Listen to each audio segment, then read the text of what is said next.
Nanha sekolah. Dan ternyata Kim Nanha juga pernah melaporkan kasus kekerasan seksual kepadanya. Tapi ternyata dosen itu adalah mantan kekasih Kim Nanha. Halo, apa kabar semua? Kembali lagi dengan saya Sol Zero. Kali ini saya akan melanjutkan film Remember War of the Sun. Pada part kemarin kita udah mengetahui bagaimana Jinwoo menjadi pengacara wakil direktur utama Kang Mangso. Untuk melanjutkan film kali ini, saya harap kalian subscribe dulu untuk mendukung channel ini. Oke, check this out. When you're feeling down and you're out, like you got nothing but doubt, you're alone in the crowd, just trying to figure it out, all of this cloud. Pada saat dosen itu menjadi saksi, ternyata Kim Hana pernah melaporkan dosen itu atas laporan pelecehan seksual. Namun, hal itu diselesaikan dengan uang damai. Tapi ternyata yang meminta uang damai itu adalah Kim Hana. Dan juga ternyata mereka berdua adalah sepasang kekasih. Namun akibat Kim Hana menyadari bahwa dosen itu memiliki istri, Kim Hana pun melaporkannya. Dan di sini terungkap fakta bahwa Kim Hana pernah melakukan tuduhan palsu untuk menghancurkan hidup pria itu.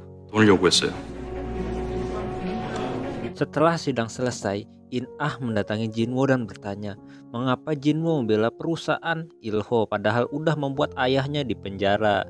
Jinwoo pun menjawab, 의뢰인이 죄를 졌더라도 재판에서 무죄 없어. Sebelum Jinwoo pulang, ternyata Park Do-ho mendatangi Jinwoo. Di sini, Park Do-ho bertanya, apa tujuanmu mengambil kasus ini? Untuk menangkap Nam Gyu-man? Jinwoo pun menjawab, 이유가 더 필요해요? Setelah itu, Jinwoo pergi. Di sisi lain, Lee In-ah dan atasannya dipanggil oleh pemimpin kejaksaan. Tapi betapa terkejutnya In-ah, ternyata atasannya adalah orang yang menjadi pembela Oh Jung-ah.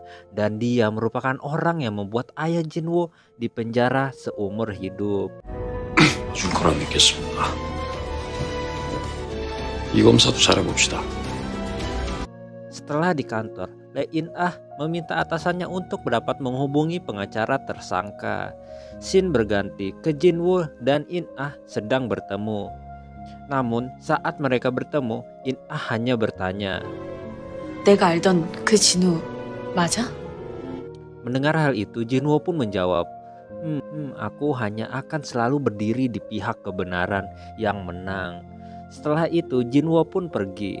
Namun sebelum Jinwoo pergi, In-ah memberitahu bahwa In-ah tidak pernah melupakan kasus ayahnya sejak 4 tahun yang lalu.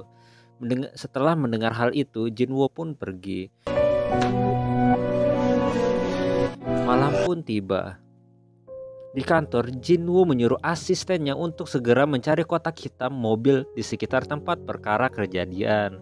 Setelah itu, kita diperlihatkan di mana Jinwoo ternyata udah mencari segala informasi tentang grup Ilho Life, bahkan tentang putrinya. 남여경 검사. 빨라요. 하루에 Scene berganti ke Park Do-ho dan ayahnya sedang melakukan pertemuan dengan Nam Ilho. Dan ternyata yang membuat wakil di root group Ilho ditangkap adalah Nam Ilho. Scene berganti ke Jinwoo yang sedang memata-matai putri dari Nam Ilho.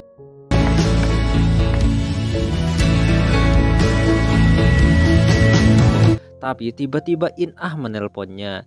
Karena saat ditelepon dia kedengaran mabuk, Jinwoo pun menjemputnya. Di sana, benar saja Lee In-ah udah mendapat masalah dengan salah satu customer di sana. Jinwoo pun menghentikannya dan membawa In-ah pulang. Sampainya di rumah In-ah, ternyata orang tua In-ah ada di depan rumahnya. Mereka pun menjemput In-ah dan membawa In-ah ke kamarnya. Namun di sisi lain, Jinwoo ditawari untuk merayakan malam Natal bersama.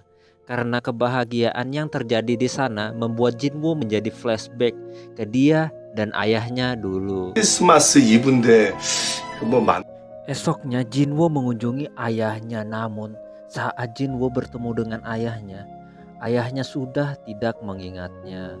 Bahkan saat Jinwoo bilang aku adalah anakmu sambil menangis, ayahnya malah bingung dan ngomong, bukan, saya tidak mengingat mempunyai anak. 아들이 없습니다. Scene berganti, asisten Namgyuman yang memberi informasi tentang Jinwoo ke Namgyuman, di mana Jinwoo merupakan siswa dengan gelar pengacara tercepat dan dia bahkan selalu sukses dalam sidang. Dan asistennya juga memberitahu bahwa Jinwoo memiliki ingatan yang luar biasa, di mana dia bisa mengingat apapun dalam sekali lihat. 기억을 너무 많이 한다. Scene berpindah ke Jinwoo yang memandangi lukisan, dan ternyata lukisan itu merupakan lukisan milik Nam Ye-kyun, adik Namgyuman. Dan bahkan Jinwoo memuji lukisannya yang membuat mereka menjadi semakin dekat. 작품 잘 봤어요. Setelah Jinwoo mau pulang, tiba-tiba Park Do-ho datang menemuinya. Dan ternyata Park Do-ho menebak bahwa Jinwoo tidak meminta uang sebagai bayaran pengacara wakil dirut Il-ho, melainkan Jinwoo meminta data keuangan dari grup Il-ho, karena wakil dirut itu pasti mengetahui banyak rahasia perusahaan. Jinwoo pun tidak mengelak. Mendengar itu, Park Do-ho hanya memberi peringatan untuk Jinwoo jangan melakukan sesuatu melewati batas. 이건 경고다. Setelah itu, Jinwoo pun pergi. Di kantor, Jinwoo bertanya ke asistennya tentang video black box yang disuruhnya. Tapi, dia tidak menemukan apapun. Tapi di sisi lain, Lee In-ah mendapatkan videonya dan mereka pun melihatnya.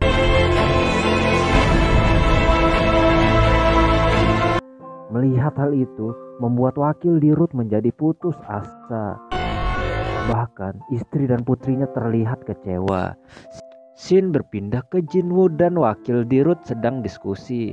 Di sini wakil dirut sudah putus asa, bahkan setelah melihat video itu, dia menjadi tidak yakin melakukannya atau tidak. Scene berpindah ke Jinwoo yang sedang mengunjungi sebuah proyek bangunan dan dia menemui dengan salah satu pekerjanya. Ternyata dia adalah ayah dari Kim Han-na. Di situ Jinwoo tidak memintanya untuk bersaksi, namun hanya meminta dia untuk datang ke persidangan anaknya besok. Scene berpindah ke Jinwoo yang sedang memeriksa video bukti pelecehan wakil Il-ho.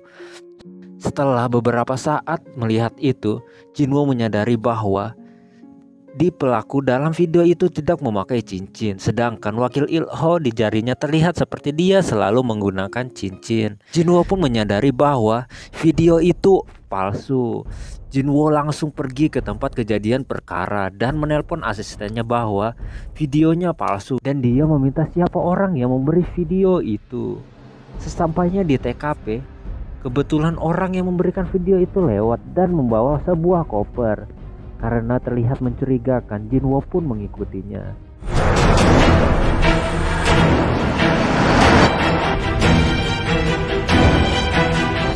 헤이명, 이거 돌아가는 모양새를 딱 보니까네. 알았다. Benar saja, sesampainya di sana ternyata orang itu akan pergi di mana. Dia adalah saksi satu-satunya. Melihat hal itu, Jinwoo pun mencoba mengejarnya. Mau bunuh diri kali ini orang. Untungnya Park Do-ho menghentikannya, namun Jinwoo tidak peduli dan pergi ke sana. Alhasil Jinwoo dipukuli anak buah Park Dong-ho.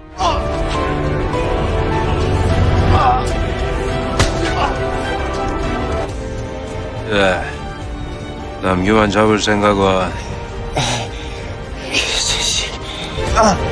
Scene berpindah Jinwoo yang ke sebuah rumah sakit dan ternyata di sana terlihat ibu Kim Han-na yang sudah selesai dioperasi. Jinwoo pun mengobrol dengan Kim Han-na. Di sini Jinwoo hanya memberitahu bahwa kamu telah mencuri ayah dari orang lain. 그건 잊지 마세요. Setelah itu Jinwoo pun pergi. Sidang pun dimulai. Di sini wakil dirut Il-ho Live Kang Hang-so sudah putus asa. Bahkan dia menitipkan surat ke Jinwoo untuk diberikan ke istri dan anaknya dan bilang bahwa dia menyayangi mereka. Tapi Jinwoo meyakinkan Kang Han-so bahwa kita pasti menang. 전해주세요. Jinwoo pun melakukan pembelaan. Dimulai Jinwoo menjelaskan bahwa video itu palsu dengan bukti tidak ada tanda cincin di tangan pelaku itu. Tapi pada saat ditangkap dilaporkan ada cincin yang digunakan wakil Dirut. Dan untuk menentukan keasliannya, Jinwoo pun meminta Kim Han-na menjadi saksi. 증인은 한 달이 Pertama Jinwoo bertanya tentang masa kerja Kim Han-na di grup Ilho udah hampir habis dan menanyakan apakah Kim Han-na belum mendapatkan pekerjaan baru. 네. 최근에 Kemudian Jinwoo bertanya, bukankah beberapa minggu lalu kamu menjadi korban perampokan dan kehilangan semua uang untuk operasi ibumu? Dan menanyakan apakah operasi ibumu berhasil? Kim Han-na pun terdiam. Tapi Jinwoo mulai memberitahu dia apakah ibumu bangga dengan cara kamu mencari uang untuk dirinya, dan menanyakan apakah benar di video itu adalah wakil Dirut Ilho Live. Dan Kim Han-na pun menjawab, 부사장 맞습니까? 대답하세요!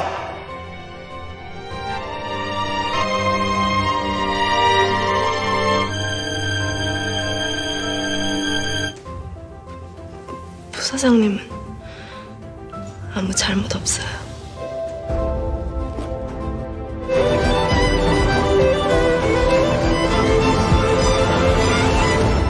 Persidangan pun dimenangkan oleh Jinwoo.